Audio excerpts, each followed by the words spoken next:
Welcome back, fellow Illumineers, to be our guest. It's that time again. Let's do another set review.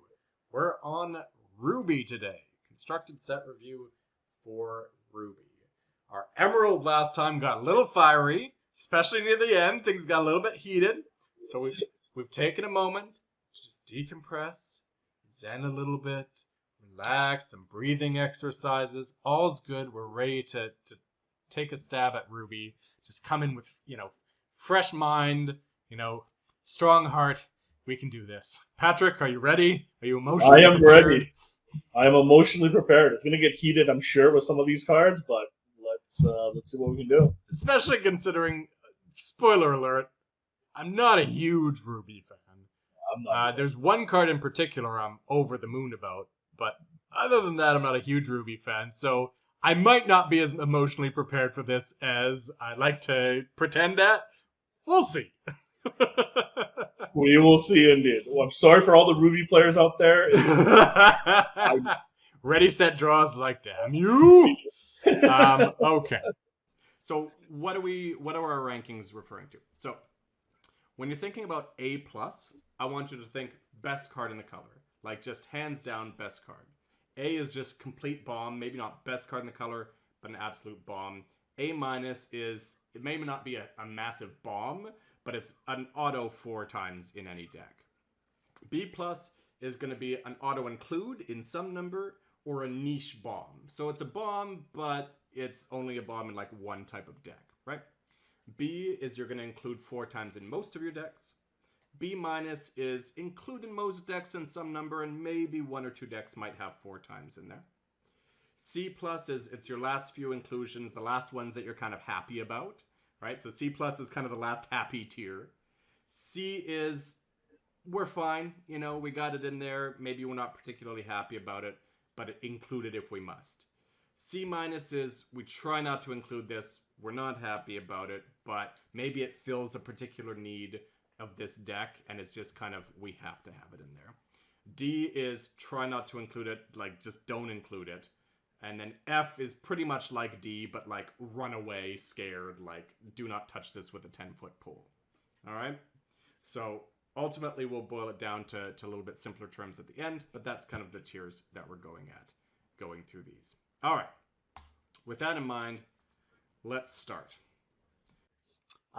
First card we've got is a Boo Mischievous Monkey, 3-cost inkable, 3/2, 2 lore.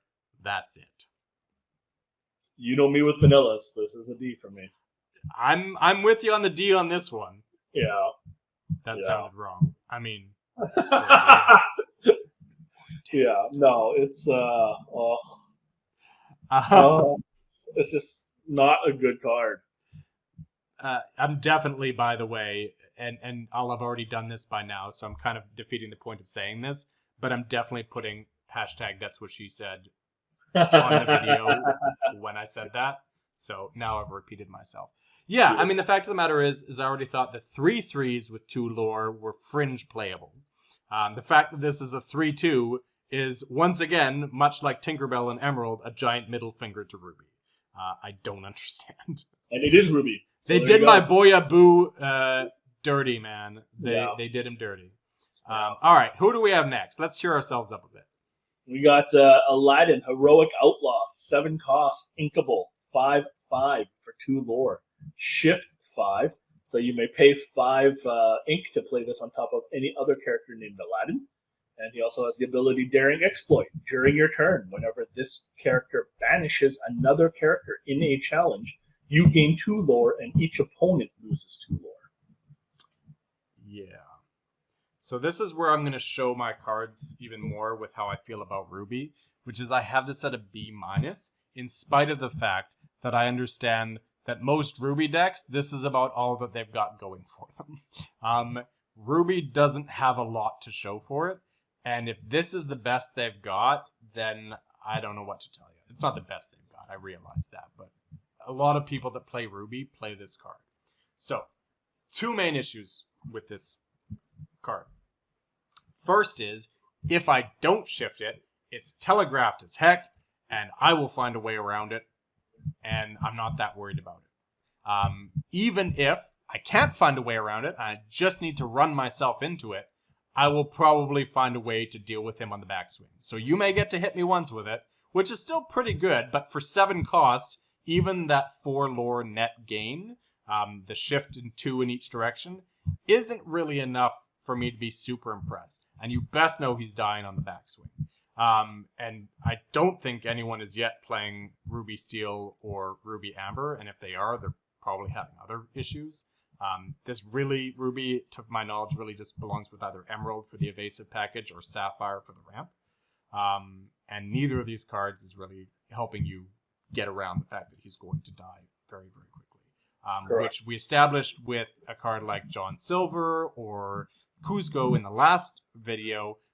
Isn't so bad if you're paying 5 or even 6, but now you're paying 7 for a 5/5, and I need more than that out of you. The other issue that I have is he would be able to surprise people with Shift if it wasn't for the fact that the 2 Aladdins that we have that are lower in cost are hot garbage themselves. And I've said this many times, I don't want to include garbage cards because it makes my other card better.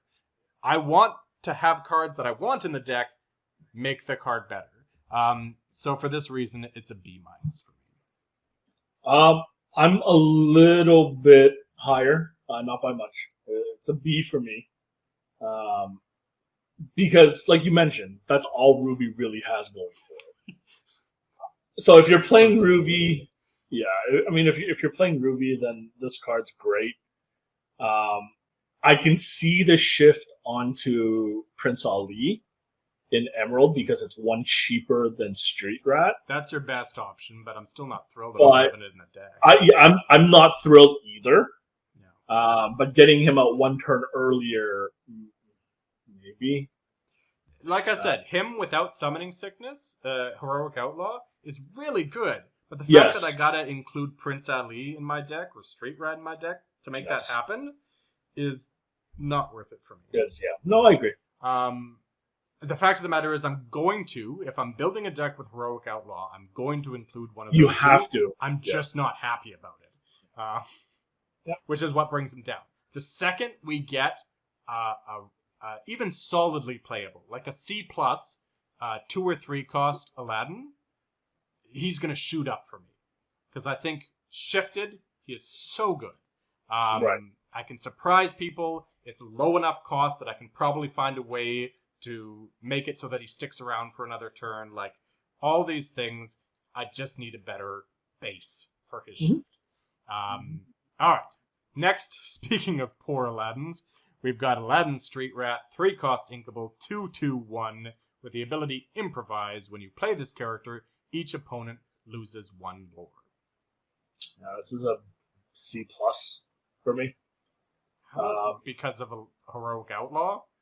No, just because of Improvise, right? I mean, it's early enough that you're making them lose 1 lore, so you're kind of closing that gap if you're up against an aggro deck. Again, I ask, have you played it? I have, but I've only included it into so even Heroic Outlaw. Outlaw. You haven't played him in. Tell me this: how many times, and not like actual number, but have you found that frequently enough, especially if you're on the play, on turn 3, your opponent doesn't even have a lore to take away? On the play, no. On the play, it's hot mess. On the draw, I have used it to balance it back down. On the draw, you're more likely, obviously, they've taken their turn 3. But even then, there's plenty of times where I've had it where there isn't even a lore. There's no lore for you to take. Yeah, exactly. Right? In which case, you're paying 3 for a 2/2/1, and that's it. Yeah. Paying it for the shift, right? You have to pay it anyway. Sure. But even then, best case scenario, and his ability triggers, 1 lore is not enough to sacrifice. Like, consider this, right? You've got lower rating. I believe you got them at D. The 3 costs 3/3/2 lore. So you're telling me that stealing 1 lore from your opponent on a comes into play ability is worth 1 strength, 1 willpower, 1 lore, and then some? The shift as well. It's a shift. Again, I'm not going to rate a card higher just because there's another card that exists that I want to play. Fair, but there's a lot of cards it that needs to win on its own merits. It's a D. I don't think Lorcana is shaping up to be one of those games. The shift mechanic would not be there. I'm just waiting for set 2 or 3 where we get a decent 11. I don't need something wild. I would take, 2 cost. I'd take a Minnie Mouse. A 2 cost 2/3. Oh, no, you wouldn't. Yeah. No, you wouldn't. It's better than these two. You take a 1 cost 2/2 for sure. Yep. You would 100%. not take it. Yeah, I would too at that point, but you would not take a Minnie Mouse. I would. Yep. Not the 1/3, not the Ruby one. I'm talking about the 2/3 for 2. Yeah, that's not much better. Yep. It is much better than the 2 we got. Anyways, let's move on to the next one. What do we got? Well, we got Captain, the Colonel's Lieutenant, 5 cost inkable for a 6/5/1 vanilla. I kind of sounded like Captain there. Honestly, so I think that relatively efficient bodies are playable, but I'd much rather Cerberus at this cost. I would much rather Cerberus as well. Yeah. Yeah. Much like the 3/4s, I think you're much more likely to get a 2-for-1 with Cerberus than you are with Captain, and you're not really trading up all that often comparatively.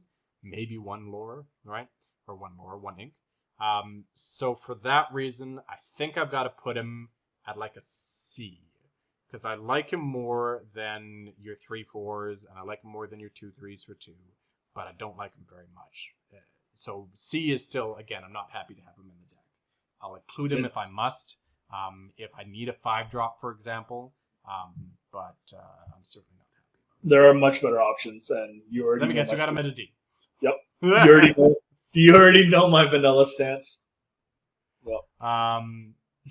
Before we get too far into Ruby, by the way, to all you Ruby lovers out there, let me just say I really like Ruby in Draft.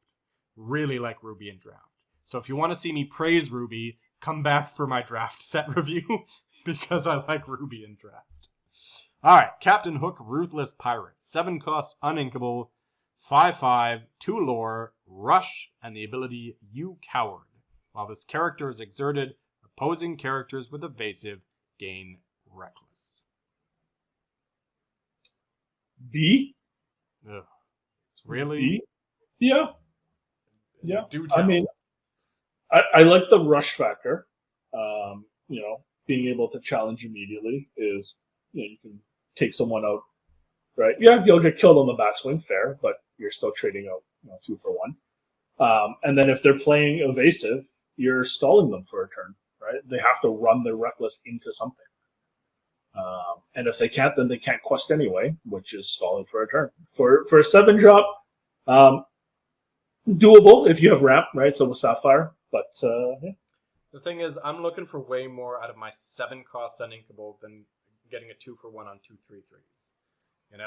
I don't think that his second ability is relevant because, again, especially with Rush, presumably you have already challenged in. He's got 2, maybe 3 willpower left, probably 2 or less because you're probably not challenging a 2/2.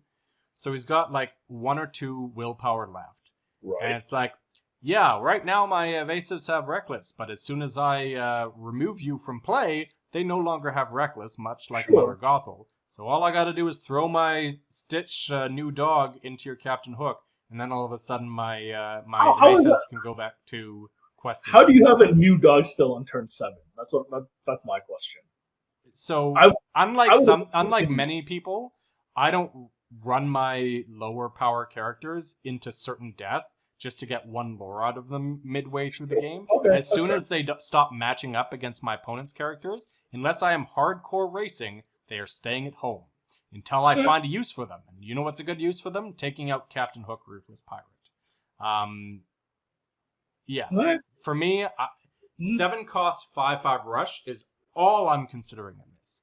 And at that, he's got to be like a C for me. See, but you're just omitting abilities now just because you don't think they're... No, because again, there are situations where my Pongo and my Goofy or whatever are the last characters I've got left, and I'm going to have to run one of them into him. Fine. But again, not particularly commonly. By the time turn 7 rolls around, either you've got nothing in play or you've got everything in play. It's usually one of those two things, right? Either you've stalled out, you've got a stalemate, you're facing off against each other where you each got 3 or 4 characters just kind of looking at each other, or you just been piling into each other, war of attrition, and you're down to like nothing. Sure. In, That's fair. in both of those situations, yeah, there's times where I'm talk decking Captain Hook and you've got nothing but a 3/3 on the other side of the board, and I rush into him, and then I can untap or ready, and I can desert him for 2 lore or whatever. Yeah, like any card, almost any card, you can find a niche situation where it is good. But I would imagine that most of the time, he's going to be fairly lackluster for a 7 cost uninkable. Okay. Next up, Donald Duck Boisterous Fowl. 2 cost inkable for a 2/3, 1 lore vanilla. Yeah, so again, I've got Minnie slightly higher because she's in Amber with Rockstar and all that, even though she becomes lesser because of Simba. I've got him effectively at the same place as the ever-impressive Genie, which is a C-. D all the way. All day. We don't even have to bother with you at this point, Patrick, if it's a vanilla other than Sapphire. All day, every day. All day, every day. Once again, yes, you could have this in your deck if you've got nothing else to do. I will say for Ruby, there isn't really that many great 2-drops. We got one a few from now, but there's not really that many great 2-drops. So depending on what other color you're in, if you don't have great 2-drops in that color, you may need to include him in the deck just out of necessity, so you've got that early gameplay. But hopefully you've got some better 2-drops to include. Elsa Ice Surfer, 4 cost, inkable, 3/4, 1 lore, with the ability That's No Blizzard. Whenever you play a character named Anna, ready this character. This character can't quest for the rest of this turn. This might as well be a vanilla D. I mean, are you ever playing Anna? No, one, I'm not playing Anna, and 2, right. Even if they give us an Anna that's playable, are you ever playing this version? So I'm assuming I've just got 1, and I've just got 4 of copy, and the fact that I'm hoping on very low odds to draw an Anna to play in the exact order that I need to for this to be relevant for a relatively unimpactful. What would even be the point? Because you can't quest the second turn. Yeah, so I'm questing for 1, and then I'm challenging. You're questing for 1 and then running it into something to die. Yeah, it's a D. Yep. What do we got next? Gaston, 2 lore, inkable, arrogant hunter for a 4/2, no lore, reckless. So I had someone pose a good, counterpoint to the fact that I wasn't a huge fan of Gaston, which is don't treat him as a 2 cost, or more specifically, don't treat him as a 2-drop. Play him mid-game. Right? Yeah, he's still not going to be good late game, but play him mid-game. Hopefully you've had a bit of that war of attrition, and you're not necessarily in top deck mode, but relatively you've cleared out the early board, and they're just going to be dropping, 3/3s and 4/4s and all that, right? Things that he can actually swing with and trade up. Then he becomes more interesting. I still don't think he's particularly interesting because there's too much risk inherent. I don't like my opponent being relatively in control of what happens. If you've got songs in the deck, again, I don't think there's too many other than 1 jump ahead that makes sense with him right now. But if you've got songs in the deck that you can use him for otherwise, it becomes a little bit more interesting. Still, I would probably put him... I think I'm at a C with him. I'm not excited to have him in the deck, but I think that there's some few last inclusions that could be interesting. I'm a little lower at a C-, but I mean, it's roughly the same. Yeah. All right. Next, we've got Goofy Daredevil. 5 cost, inkable, 3/4, 2 lore, evasive. This is one of the main reasons I love Ruby in draft, by the way. I have good old Goofy inconstructed at a C. So you're not that interested in the evasive package then? There's a lot of evasive characters now that the whole set's been revealed. I don't know if 5 cost 3/4 does it for me. I like him a heck of a lot better than a 6 cost 4/4. I'll tell you that much. For Tigger, yeah, that's fair. That's fair. I C plus Okay. So tell me why you think you had him at a C? I didn't see. Okay. No, not that far apart. Yeah. I just walk me through the process. If I'm playing through the evasive package, yeah, I don't think I'm thrilled to play this on turn 5. What else are you playing on turn 5 in that particular scenario? Depends on my second color, right? Well, presumably, if you're going evasive, you're going Emerald Ruby, right? Potentially. So yeah, the Emerald's got some good 5-drops. It's got Cusco. It's got Mad Hatter. So maybe I compare this to Mad Hatter, right? Maybe I say that this is competing with Mad Hatter in my build, and maybe I prefer Mad Hatter because he can get me one more lore and off the first questing, and then maybe I can draw a card when he gets challenged. I just think that, again, assuming you're not in the mirror match, any of the 2 lore evasives are so good, and he's more efficient than Tigger. He's not as efficient as Pongo and Tinkerbell, but he's more efficient than Tigger. So I think as a third to those 2, that he is very, very good. Again, I don't have him super high because I don't think the evasive is super competitive, the evasive build, and I don't know definitively that that he's gonna give me the victory.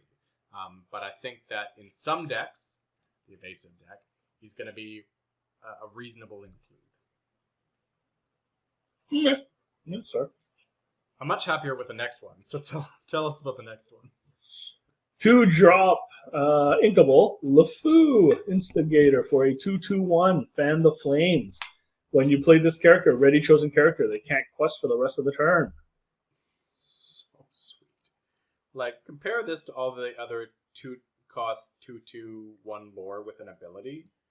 I'm still not at the point where I can pull every card in my head off the top of my head, but I'm pretty sure that I'm confident to say this is the best one in that kind of niche in the 2-cost 2/2/1s with abilities.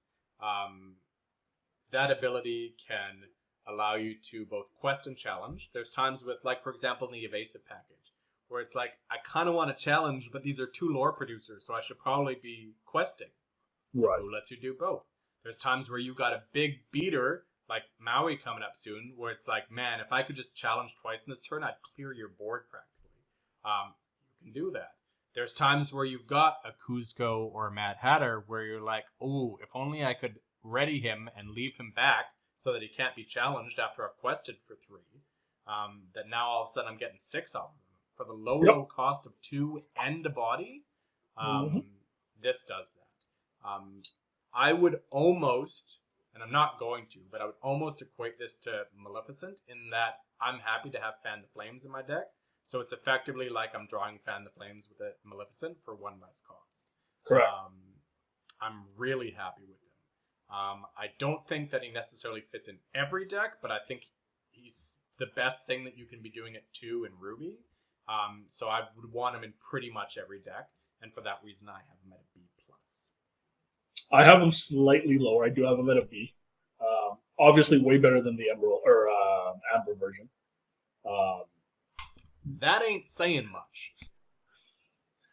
And then he also, kind of makes Gaston doable, potentially, for a 1-drop. So, well, no, you need Gaston to make the Amber cheaper. I think that's what you're thinking of. Oh, it is, yeah. This doesn't help you with any of that. It's just amazing on its own. That's fair. Oh, I'm torn on this one. Maleficent Monstrous Dragon. 9 cost, the most expensive character in the game. 9 cost Inkable, 7/5, 2 lore, with the ability Dragonfire. When you play this character, you may banish chosen character.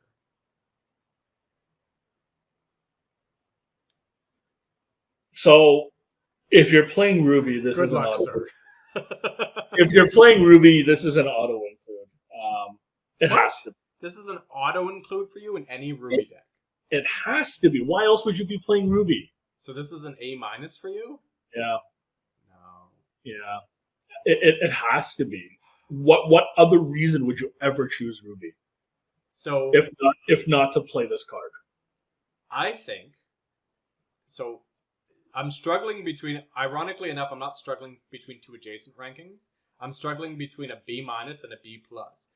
B plus only because, based on my own categories, that's niche bomb, and I think it is a bomb in a niche deck, which is specifically a hardcore ramp deck.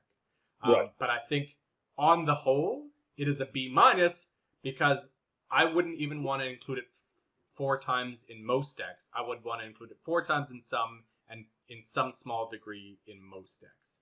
I think that you need to not just ramp, but you need to have a very focused ramp deck to make this at all sensible. Is it good value for money? Sure. Yeah, you're getting Dragonfire, which costs 5, so you're effectively paying 4 for 7/5/2 lore. Yeah. Of course that's great. My problem is just, am I even getting to 9? So We'll before see. Bell, I think that the ramp was still not viable to get to this. With Bell now, it is. My problem is Sapphire Ruby in that build with Bell will run out of resources so quickly that Yes. you just can't. That you're probably inking her more than you're playing her. Yeah. Yeah. So this is going to be contentious, and feel free to come at me in the comments, but I think I'm giving her a B minus. She is a niche bomb per se. Why would you? My problem is Ruby that then? neither Sapphire nor Ruby have the means to make a hardcore ramp deck make sense for me yet. Okay. I think there will be enough people getting enough value at this that she will stick around in those decks, and people will build those decks. I just question the consistency of a deck like that. God, I'm gonna get roasted. What do we got next, sir? All right. 5 cost. 5 inkable. Maui. Hero to all. 6/5. Rush. And reckless. Yeah, baby. This is what I'm talking about. This is Value Town.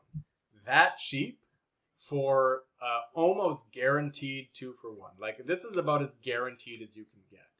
Because I'm not necessarily looking to run my 5/5 Rush that is Captain Hook into some smaller bodies when I'm paying 7 uninkable for him. But at 5 cost, and inkable on top of that if I need to, but at 5 cost, I'm completely prepped to be running this into some little guys. And there's a not 0% chance that I could get a 3 for 1 out of this if I can clear the board with a few small, like, couple of 2/2s and then run this into something bigger. Yeah, I really, really like this. I don't think I'd qualify it as a bomb, but I think I'm at somewhere between B plus and A minus for this. And I think I'm going to give it A minus just because, again, I think Ruby's relatively weaker, so I don't think that they necessarily have a bunch of better options. In other colors, this would probably be a B plus for me, and Ruby, I'm going to give it an A minus. Oh, it's also an A minus for me. Definitely think that there's so much value in this card. The fact that it is Rush is fantastic. And like you said, the chances of you getting a 3 for 1 is not 0. Yeah. Which is phenomenal. Yep. Okay. Mickey Mouse Brave Little Tailor. Oh, such a card. Still don't know if I love it, but I love that this exists. It's an 8 cost inkable, 5/5, 4 lore. Yes, you heard that right. You were not concussed. 4 lore with evasive. Patrick, how do we rank this one? It's between a B plus and a B. Yeah, it is. Yeah, it's between a B plus and a B. I think I've got it at B. Yeah, I'm leaning that way myself. My heart's breaking right now. It's leaning that way myself. I mean, through playtesting, right, with this card, and yeah, because we've had this around for a while, so we've run this. We've played it. Yeah. You before Genie on the Job and all the other evasives came out, phenomenal, right? because it's basically 4 lore every turn, and nothing can touch it, because when it was first released, only Pascal, I believe, was even remotely close. If you're playing the mirror, maybe a Tigger, maybe a Goofy, you can 2-for-1 it, but even then you're 2-for-1ing it. Yeah. So you're getting 8 lore, right? Potentially. Yeah. But now, so much deals with it. yes. Now, Let it go, Dragonfire, Hades, be prepared in this color, Genie on the job, stalls it long enough that you're probably lost by that time. Correct. You're playing at turn 8 and turn 9 at best. Yeah. So you'll notice I rated this higher than Maleficent, because I've actually been up against it enough times that I'm more terrified when this comes down than when Maleficent does. Yeah. But at the same time, I'm just not that scared of it anymore. Like you said, the decks that we were playing now, the competitive decks, are going to have relatively common ways, not common in rarity, common in availability, accessibility, common ways to deal with this. And the fact of the matter is, we also have a lot of ways to rush lore, such that by the time this hits the board, you've probably already lost or are about to. You play it, and on the next turn, I win. Yeah, so at that point, 4 lore is kind of moot when your opponent's at 18, right? Yeah, I mean, he's still impressive. He still packs a punch, but be mighty, Peach Harris. And I'm sorry. And apparently Patrick just realized that he has scissors. Yeah, for the longest time I didn't. At this card for months now, and you just realized he has scissors. Yeah, it was fantastic. I was pleasantly surprised that he was wielding a pair of scissors. It's great art. Normal. Great. Yeah, fantastic art. Love it. All right, who we got next? Wah, wah. 1 cost, Inkable, Minnie Mouse, always classy. 1/3, 1 lore, vanilla. We agree it's a D. Yep, next. Perfect. Let's move on. This might actually be worse. Moana, Chosen by the Ocean. 5 cost, Inkable, 2/6, 2 lore. The ability, this is not who you are. When you play this character, you may banish chosen character named Teka. Why? Why is this in the game? There are 2 Tekas. Yeah, and they're not that great. You will see at the end of Ruby some very niche cards. This is as niche as it gets. Yeah. Run and away. Only one of the Tekas are even playable. Run away from this card unless sideboarding becomes a thing and you happen to run into a deck that plays Tika. And even then, I don't really want to run a sideboard card that only targets 4 cards in your deck. Correct. So unless sideboard becomes a thing, and all of a sudden we have 3 or 4 competitive Tekas. Oh, this is just no. Yeah, just run. This is a hard F. Yep. All right. Yep. Who do we have next? 5 cost, Inkable, Mulan, Imperial Soldier, 4/5, 1 lore. Lead by example. During your turn, whenever this character banishes another character in a challenge, your other characters gain +1 lore this turn. You're not going to like what I have to say about this, Patrick. That's fine. At this point, and I'll be honest, even from the start, like, not right from the start. When I first saw her, I thought, this looks impressive. Pretty much as soon as we started testing her, she wasn't impressing me that much. Yeah. At this point, with the decks that Ruby is in, and they're very few and far between, because it's not a particularly good color, but there's at least one competitive deck, ironically the Sapphire Ruby deck, which I still don't think is consistent enough. But there's at least one competitive deck that it's in. Those decks aren't go-wide decks. There isn't really like an Amber or an Amethyst Ruby deck that makes sense at this point. You need to go really wide for this to make sense. And the decks that Ruby's playing right now, it doesn't really make sense. So she's still relatively potent, but it just doesn't make sense in theme, or excuse me, in unison with what Ruby's doing right now. So, yeah. Did I say what she is? I think she's... Nope. I have her to C. Okay. I'm good. Glad to hear that, because I know you liked Mulan when she first came out. I did. I really did. I was really worried I was going to break your heart there, Patrick. Yes, No. I also have Rare to See. Yeah, no, I have Rare to See. Thanks for making it easy on me, button. Well, of course. No, it's for the exact same reasons you mentioned, right? Like, now with all the competitive decks, she doesn't have a place in Ruby right now, as it stands. Yeah, there may come a time where there's a go-wide deck with Ruby that makes sense, in which case, look back to Mulan. But right now, no. Yep. All right. It's on me, right? Peter Pan, Fearless Fighter. 3 cost, uninkable, 3/2 for some reason, 1 lore, rush. Why does this card exist again? I don't know. They thought Rafiki was too overpowered, which is very good. We've established this, but why you got to give more middle fingers to Ruby? You got Pongo, Old Rascal. You got Peter Pan. You got Abu. Who hurt you with Ruby Ravensburger that you had to do this to this color? It's a deal. It's like they're putting characters that belong in a certain color, and they just decided to give Ruby another copy of it, a much worse copy of it for every single character. I got another one coming later that they did dirty to Ruby, so it's not done yet. Yeah, other than the next card. Like, I've got 2 more cards, I guess. But yeah, so my ranking for Peter Pan is enough. Yeah, I got him at D just because it does not exist. Like, it's just a useless card. Yeah. All right. What do we got next? Much alluded to. Yeah, good old Pongo Old Rascal. 4 cost, inkable for a 2/3, 2 lore, evasive. The thing is it's still amazing. I just don't understand why they got to hate on Ruby so much and have the exact same card in Emerald, but better. So, yeah, I mean, what can I say about this? It's still great. It's just they once again did Ruby dirty. So I would give it.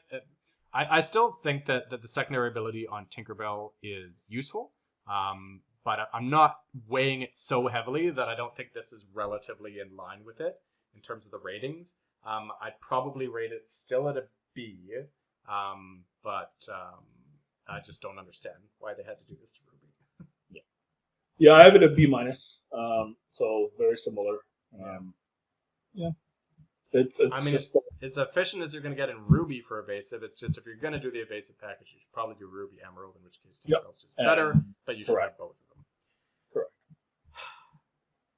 Rapunzel, letting down her hair. 6 cost, uninkable, again for some reason. 5/4, 2 lore, the ability Tangle. When you play this character, each opponent loses 1 lore. Yeah. I'm so glad they printed another Rapunzel. If this was the only Rapunzel in the set, I would be so angry. So mad. Yeah, I would be so angry. She's such a cool looking one too. Why'd they make this great art? This is let me look up the artist here. I can't read it that small. Patrick, who's the artist? Cleo Wolfensberger. They did Cleo dirty. Cleo, you made a great piece of art and they stuck it on a trash card, and I'm sorry. For me, this is an F because it's uninkable. Yeah, it's uninkable. And would you ever play Tangled as the action card? No. For me, that might as well be 0 cost, and even then, I wouldn't play it. Yeah. So yeah, all the things I said about Aladdin in terms of the taking 1 lore, they're losing 1 lore, apply to this one and tenfold. Because now I'm paying 6 cost for a 5/4/2 lore. No. Yeah, mid game uninkable, right? So yeah. So she's gonna again rot your hand when you're like, oh, I wish I could play this as ink. All right. Yep. Who we got next? Yeah, I got Scar Fiery Usurper for 4 cost, inkable for a 5/3/1 vanilla. You know my ranking for that. Yeah, I'm gonna be with you on D here. 1 because as much as you love shift, the shift target is not good for this, which we'll see in a second. And 2, I just have issue with a 4 cost that's going to trade with Captain Hook, Forceful Duelist. This one, as opposed to like Horus, for example, I think is more likely to trade up because there's plenty of 5 willpower, relatively high ink cards. But I doubt you're going to get there because, especially if you're playing this on turn 4, it's going to lose to something smaller before you can get to trading with higher cost characters. So I don't think it's particularly. Well, I agree. Scar, Shameless Firebrand. Scar, my man, thank goodness they gave you Be Prepared. Because if this was all they left you with, once again, giant middle finger to Ruby, 8 cost uninkable, 6/6, Juan lore. Juan. I give it that the cool whip treatment. Juan lore. Shift 6. For 8. With the ability Rousing Speech. When you play this character, ready your characters with cost 3 or less. They can't quest for the rest of this turn. For 8, I get 1 lore. Yeah. Yeah, you do. And you'll like it, young man. No, this is the one shift that I will say it's like a D or an F. It's an like if Rousing Speech was, if they just changed it to ready your characters with cost 3 or less, they may quest a second time. Yeah, because quite frankly, when I'm paying this much, I expect a pretty busted ability, especially when you're only getting 1 lore on Scar. Yeah, I understand that that's a powerful ability, but the fact of the matter is there's very few decks that are going wide enough, other than the Rockstar deck, which gets wiped out by Grab Your Sword. There aren't decks going wide enough for this to even, if that was the ability, be like so egregious. I'm probably getting 2 or 3 extra quests out of it. And when they're cost 3 or less, most of the time it's for 1 lore. Right? And if you're playing the Rockstar Stitch deck, you're not pairing it with Ruby. Oh, certainly not. And certainly not this card, right? Because you're not getting to 8 ink in the Rockstar deck. Yeah, it's an F. It's a hard F, and it makes me sad. Everything that we said about Mulan, this, but even worse. Because at least Mulan's inkable in a 4/5 for 5. The art's good, too. I like that art. It's Scar dirty. Yeah. All right. Let's get on with your D and my C. Okay, so Sergeant Tibbs, 1 cost inkable, 2/2/1, vanilla, D for me. D for Patrick, C for me. Control the early game. If you have no other options, this is it.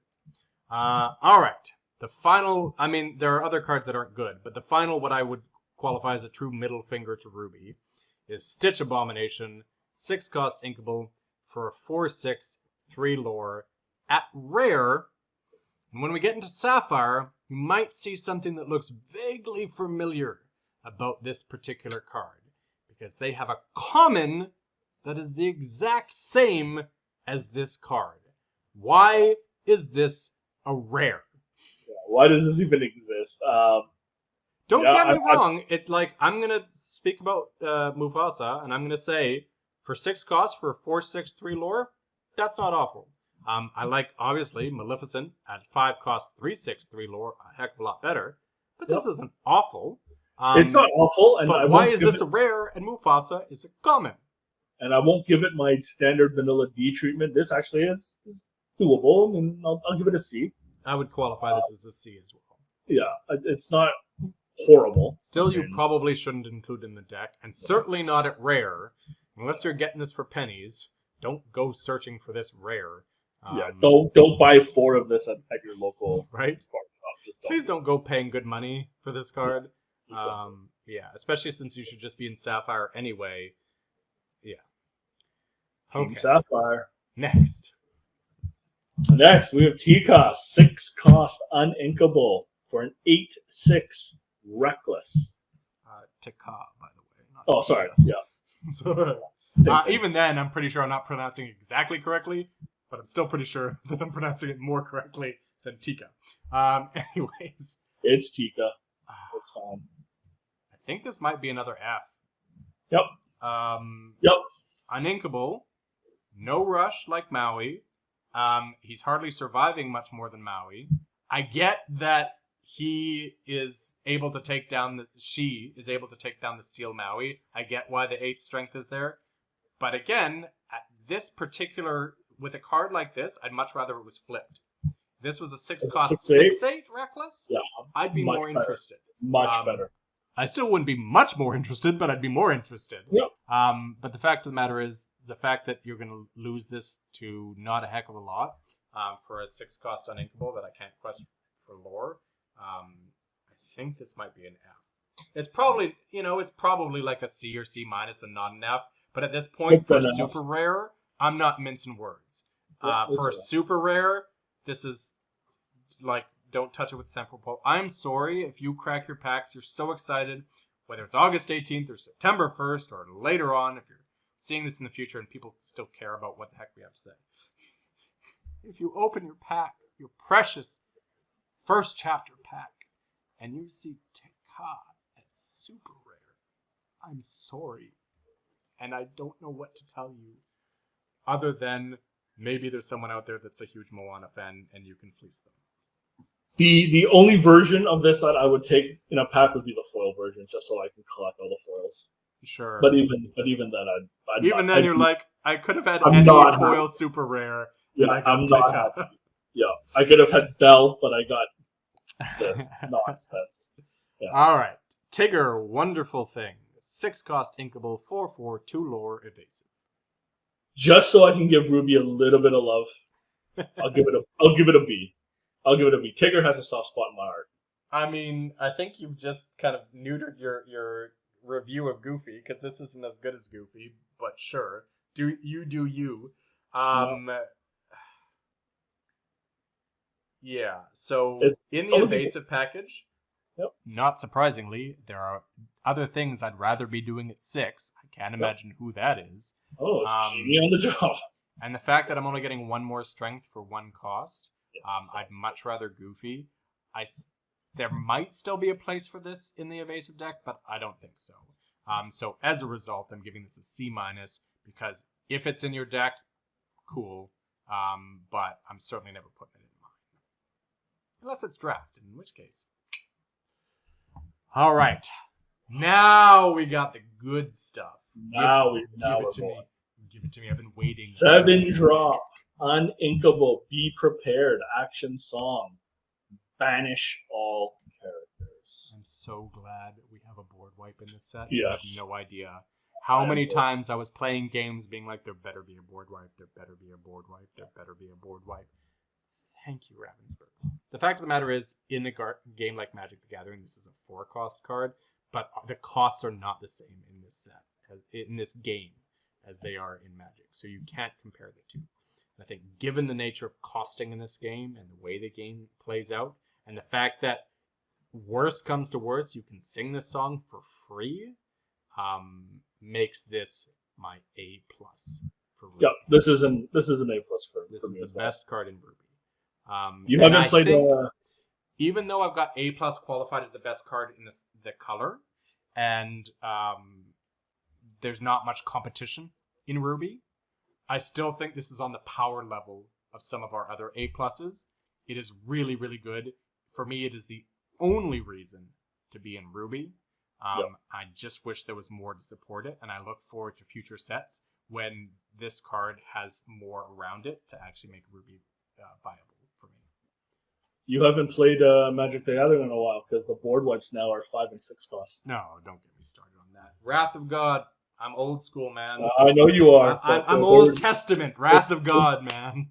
Not legal in Standard right now. So, all right. I mean, Settle the Wreckage is not that far removed from Standard. It's a couple years ago, right? It's 2 or 3 years Sunfall ago. now and Farewell. Those are the 2 cards. Yeah. Anyways, okay. Hey, let's cut to the chase. 2-cost inkable action card. Chosen character gains a rush this turn. Why are you taking so long to say the letter F? Because I can kind of see it as like a C. At what point do you want to pay 2 more for your character to gain rush? Even if this didn't cost you a card, which I remind you, it does. 2-drop ink in Ruby. Where else are you getting ink? Which fine makes it a D then. No. It's got no Brave character Taylor in existence It's that I got would pay Brave 2 Taylor more as to give art. it rush. Like, am I paying 9 for because the one of the best cards I can think of to have rush that doesn't is Heroic Outlaw, and I'm never paying 9 for you don't rush need to pay that. You Heroic can Outlaw. shift Heroic Outlaw. Again, It's my less argument than remains 9. for Heroic Outlaw. And it's got Brave Taylor on the art. And may That I remind reward. you, it costs you a card. This is an F or a D, and I don't care which one you give it, but it's one of those. Nope, it's a C. It's a C for Best me. believe it's going in the D Nope. line when Nope. I do the when I see this video, I better see a C. You will not see it in C, sir. No, I better see a C. What do we got next? Dragonfire, 5 costs, uninkable, banish chosen character. Yeah. Very good. Right? Yep. Obviously, Let It Go has the benefit of being a song and being inkable, but the fact that they gain no advantage, they don't get the ink like they do with Let It Go, you just banish them, is good. Again, we're not talking draft here, we're talking constructed, so I will say, I still don't think it is even a right to include it in every single Ruby deck, right? I think that it's one of the stronger Ruby cards, but a 5-cost removal that's uninkable should probably not be something that you consider an auto-include in every deck.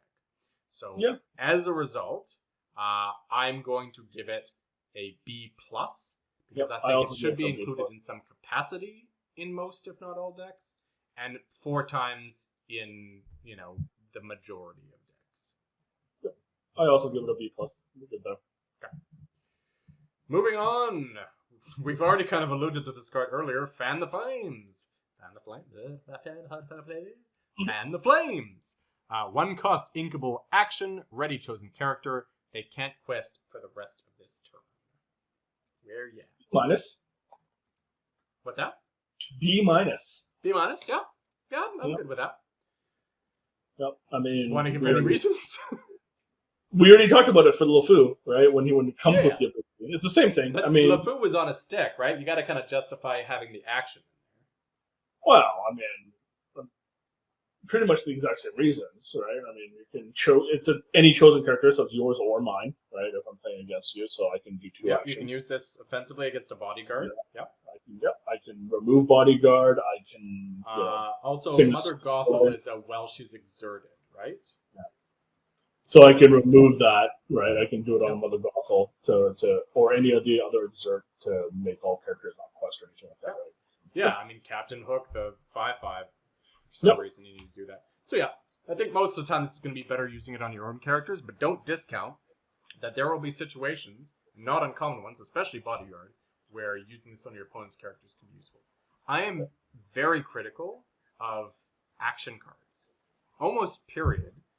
They have to be pretty impactful, or very efficient and somewhat impactful for me to even look at them. This would be more in the latter, but I would categorize this as more than somewhat impactful.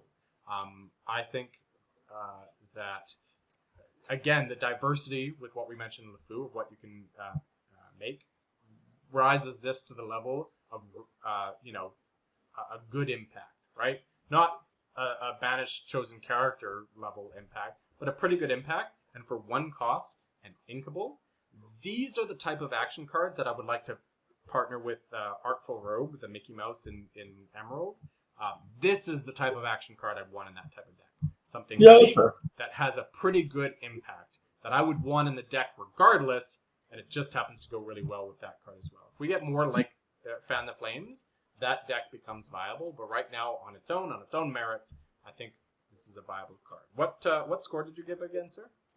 For Fan the Flames, I give it a B-. Yeah. I was vacillating between C+ and B-.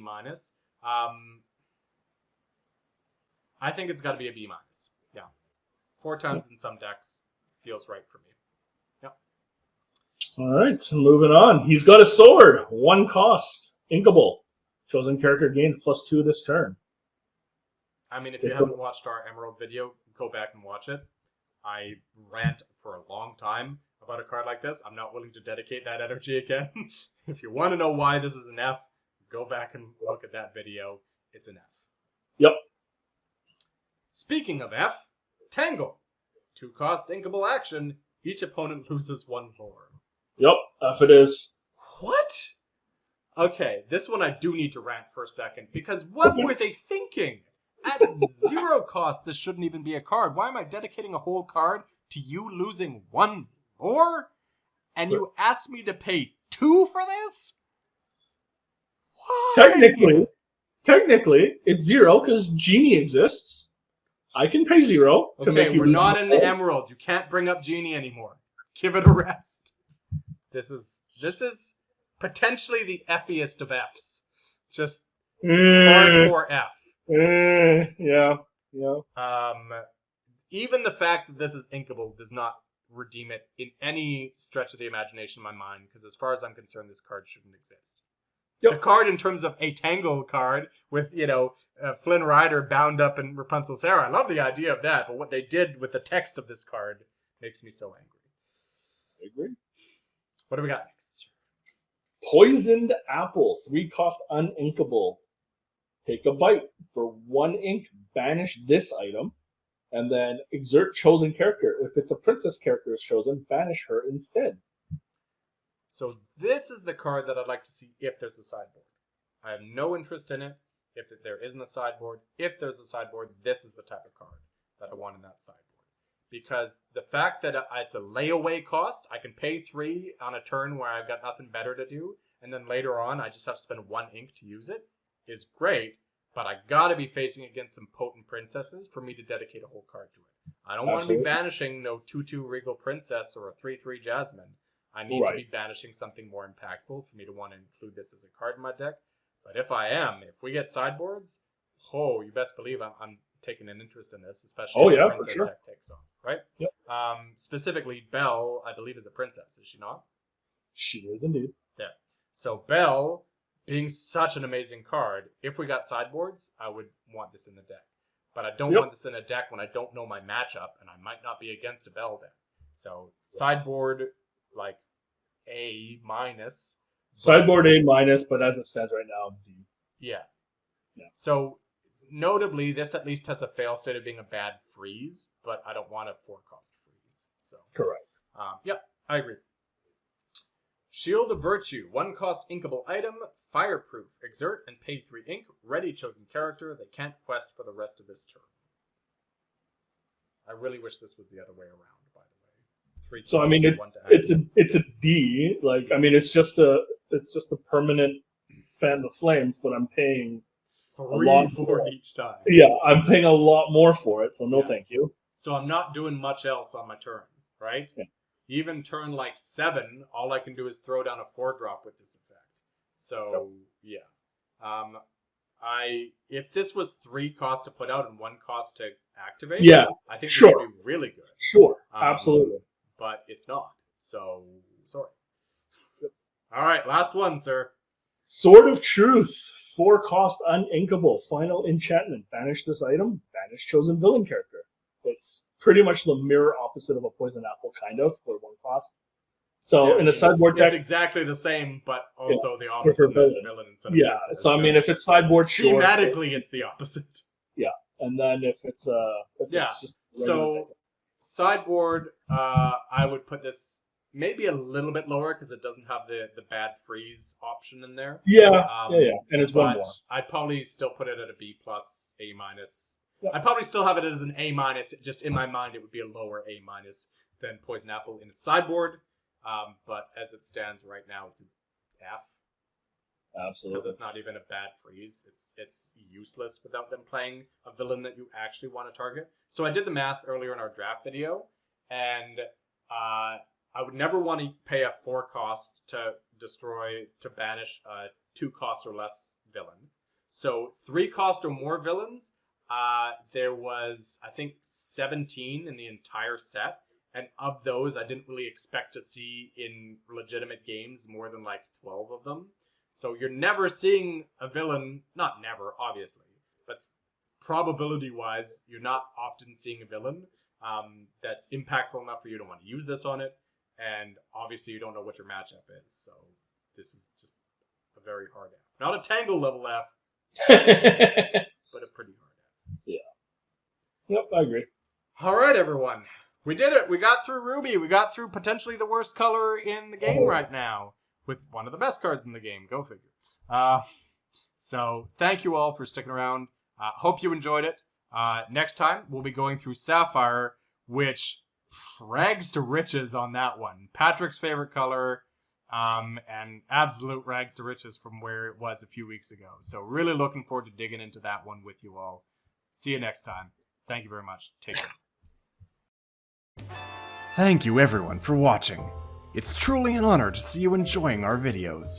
Thank you to Lorcana.com for having us as one of their featured creators, and thank you to the amazing community coming together around this incredible game.